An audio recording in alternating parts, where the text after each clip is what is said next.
नमस्कार। मेरे ज्योतिष के YouTube चैनल ज्योतिष ज्ञान गंगा पर आपका स्वागत है। मैं हूं आचार्य महेंद्र। आज बात करते हैं केतु पर। केतु क्या पितृदोष का कारक है? क्या पीड़ित केतु कुंडली में पितृदोष को निर्मित करता है? ऐसी क्या स्थिति है जिसके कारण आपके सभी काम बनते बनते रुक जाते हैं? कई प्रकार की आपको समस्याओं का सामना करना पड़ता है। तो आज हम इस पर चर्चा करते हैं। काल पुरुष की कुंडली की अगर हम बात करें तो मेष लगन की कुंडली बनती है, और जैसा कि हम सब जानते हैं पूर्व जन्म को हम 5वें घर से देखते हैं, और केतु इस जन्म और पूर्व जन्म के बीच का एक सेतु है, एक माध्यम है, एक ब्रिज है। तो यदि कुंडली में 5वां घर यानी सिंह राशि, और वो भी मघा नक्षत्र यानी 0 डिग्री से लेकर और 13 डिग्री 20 मिनट, अगर सिंह राशि का यह भाग पीड़ित होता है तो यकीनन कुंडली में पितृदोष है। और पीड़ित कैसे हो सकता है? शत्रु ग्रहों से, जैसे केतु जिसके शत्रु ग्रह हैं शुक्र, राहु, शनि और बुध। अगर कहीं पर भी इन 4 ग्रहों में से कोई भी ग्रह अगर 13 डिग्री 20 मिनट तक हो, 0 डिग्री से 13 डिग्री 20 मिनट तक किसी भी राशि में, और वह सिंह राशि को प्रभावित कर रहा हो, तो यकीनन कुंडली में पितृदोष होता है। इसको कैसे हम पहचान सकते हैं, इस पे डिस्कस करते हैं, और किस किस प्रकार की समस्याएं विभिन्न राशि या विभिन्न लग्न के जातकों को फेस करनी पड़ती हैं, इसकी भी बात करते हैं। तो केतु सिंह राशि में 0 डिग्री से 13 डिग्री 20 मिनट। तो सबसे पहले हम बात करते हैं मेष राशि की। अब मेष राशि में देखें तो सिंह राशि को कैसे प्रभावित किया जा सकता है? या तो शनि, राहु, शुक्र या बुध, इनमें से कोई ग्रह सिंह राशि में हो और 0 से 13 डिग्री के बीच में हो, या ये चारों ग्रह कुंभ राशि में हो, राहु या तो मेष राशि में हो या राहु धनु राशि में हो। ग्रहों की डिग्री 0 डिग्री से 13 डिग्री 20 मिनट ही रहेगी सभी केसों में। या शनि मिथुन राशि में हो या शनि वृश्चिक राशि में हो। तो ऐसी स्थिति में पितृदोष कुंडली में दिखाई देता है, और इसके प्रभाव क्या होते हैं? पंचम भाव से संबंधित जो हमारे रिजल्ट हैं वह प्रभावित होते हैं। संतान पक्ष की हानि होती है, संतान उत्पत्ति में देरी हो सकती है, आपकी एजुकेशन में बाधाएं आ सकती हैं, प्रेम संबंधों में बाधाएं आ सकती हैं। जो लोग स्पेकुलेशन का बिजनेस करते हैं उनके बिजनेस में भी हानि हो सकती है।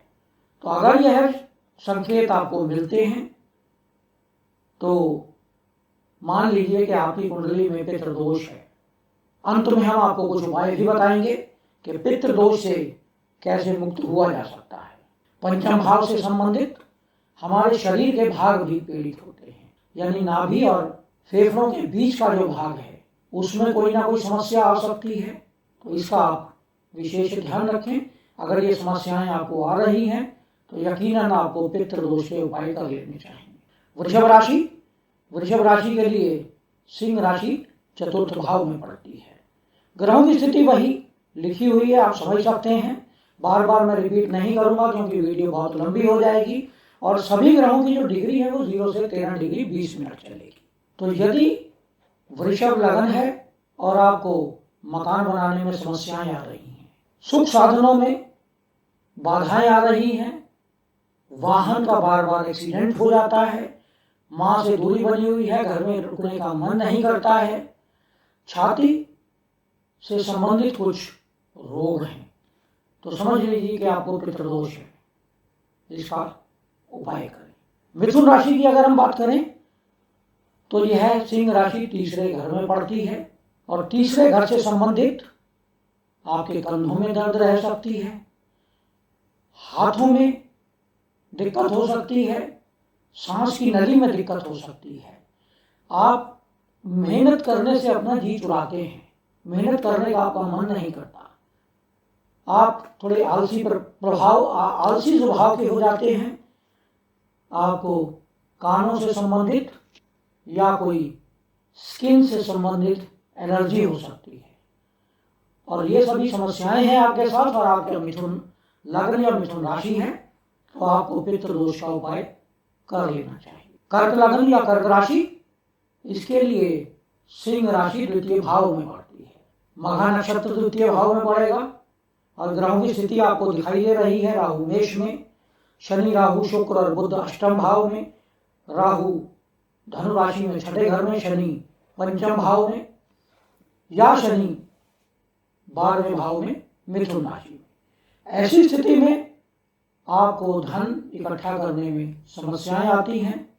परिवार में आपस में तालमेल नहीं बनता, कुटुंब में आपसी तालमेल की कमी रहती है। बैंक में या घर में रखा जो आपका धन है अचानक से कहीं खर्च हो जाता है। कोई ऐसी समस्याएं आती हैं जिसके कारण आपको यह धन खर्चना पड़ जाता है। वह डिपेंड करता है कि इन 4 ग्रहों में से कौन कौन से ग्रह कहाँ कहाँ हैं। वाणी में दोष हो सकता है, क्योंकि द्वितीय भाव वाणी का है। आपको दांतों से संबंधित या मुंह से संबंधित कोई समस्या हो सकती है। खाने की बैड हैबिट हो सकती है, जिसके कारण आपकी हेल्थ खराब हो सकती है। बेवजह आप दूसरों से बहस कर सकते हैं। आपको आंखों से संबंधित भी कोई समस्या आ सकती है। सिंह राशि या सिंह लग्न, ऐसी स्थिति में माथे में या सिर में कोई चोट हो सकती है। सर में दर्द की समस्या हो सकती है। सोसाइटी में आपके मान सम्मान में कमी हो सकती है। आप अपनी रेपुटेशन को बचाने में सक्षम नहीं हो पाते हैं। शरीर में कुछ ऐसे रोग हो जाते हैं जो पूरे शरीर में फैल जाते हैं, जैसे फीवर की समस्या आपको हो सकती है। दूसरों के सामने आपको दब के रहना पड़ सकता है, जिसके कारण आपका मान सम्मान कमजोर होता है। अगली राशि कन्या राशि या कन्या लग्न की बात करें तो सिंह राशि द्वादश भाव में है। ऐसी स्थिति में आपको पैरों में समस्या हो सकती है, पैरों के पंजों में समस्या हो सकती है। बेवजह के आप पैसे खर्च कर सकते हैं, बेवजह की फिजूल खर्ची हो सकती है। आपका कर्ज बेवजह से बढ़ सकता है। गलत कार्यों के कारण आपको जेल जाना पड़ सकता है। अपनी बुरी आदतों के कारण आपको हॉस्पिटलाइजेशन हो सकता है। संतान की आयु में समस्या हो सकती है, क्योंकि यह पंचम से अष्टम भाव है। तुला राशि या तुला लग्न की अगर हम बात करें तो सिंह राशि 11वें भाव में पड़ती है। आपकी आय में, रेगुलर इनकम में, आपकी सोशल नेटवर्किंग में प्रॉब्लम्स आ सकती हैं। आपके पैरों में दर्द हो सकता है, आपके पिंडलियों में दर्द हो सकता है। आपकी माँ की आयु में कमी हो सकती है। आपकी रेगुलर इनकम में कमी हो सकती है। तो आप पितृदोष का उपाय अवश्य करें अगर ये समस्याएं आपको दिखाई दे रही हैं। अगर आप वृश्चिक लग्न या वृश्चिक राशि के हैं और आपके व्यवसाय में समस्याएं आ रही हैं, व्यवसाय के स्थान पर आपके सहकर्मियों के साथ मतभेद हो जाते हैं, रोजगार या नौकरी में रुकावटें आती हैं, घुटनों में दर्द होता है, आप मेहनत खूब करते हैं, कर्म खूब करते हैं, लेकिन आपको लाभ नहीं मिलता है, आपके पिता के साथ मतभेद रहते हैं, तो भी आपकी कुंडली में पितृदोष है। आपको उपाय करना चाहिए। यदि धनु राशि या धनु लग्न है आपका तो सिंह राशि आपके 9वें भाव में पड़ती है। आपका धर्म में रुचि नहीं लगती, आपका मन नहीं लगता धर्म के प्रचार प्रसार में, धार्मिक कृत्यों में, तीर्थ यात्राओं में। आपका हायर एजुकेशन में, पढ़ाई में मन नहीं लगता। आपके घुटनों के ऊपर के भाग में दर्द रहने लग सकता है। भाग्य आपका साथ नहीं देता। जो भी आप काम करते हैं उसमें रुकावटें आ जाती हैं। तो अंत में दिए गए उपाय आप अवश्य देखें। आप जितनी मेहनत करते हैं लाभ उससे कम मिलता है। मकर राशि या मकर लग्न, सिंह राशि आपके अष्टम भाव में पड़ती है। शरीर के जननांगों में, गुप्तांगों में रोग हो सकते हैं। आपकी आयु में बाधाएं हो सकती है, मृत्यु तुल्य कष्ट हो सकता है, चोट लग सकती है, एक्सीडेंट हो सकते हैं, ससुराल के साथ मतभेद हो सकते हैं। आप अगर रिसर्च की फील्ड में हैं तो उसमें बाधाएं आ सकती हैं। कुछ ऐसी बीमारियां आपको लग सकती हैं जिसका इलाज खोजना बहुत मुश्किल है। आप किसी बीमारी का इलाज कराते हैं, टेस्ट कराते हैं, तो भी वह पकड़ में नहीं आती है, तो समझ लीजिए कि आपकी कुंडली में पितृ दोष है। अगर हम कुंभ राशि की बात करें तो कुंभ राशि में सिंह राशि सप्तम भाव में पड़ती है। सप्तम भाव हमारा जीवन साथी का है, हमारे रेगुलर इनकम का है, हमारे जननांगों का है, बिजनेस पार्टनर का है। तो इन सभी के साथ आपके मतभेद हो सकते हैं। अगर आप कुंभ लग्न या कुंभ राशि के हैं और आपके जीवन साथी के साथ मतभेद चल रहे हैं, बिजनेस पार्टनर के साथ मतभेद हो जाते हैं, पत्नी के साथ लड़ाई झगड़ा हो जाता है, गुप्तांगों में या जननांगों में समस्याएं आ जाती हैं, तो समझ लीजिए कि आपकी कुंडली में पितृ दोष है। और अगर हम मीन राशि की बात करें तो मीन राशि में यह छठे भाव में पड़ती है सिंह राशि।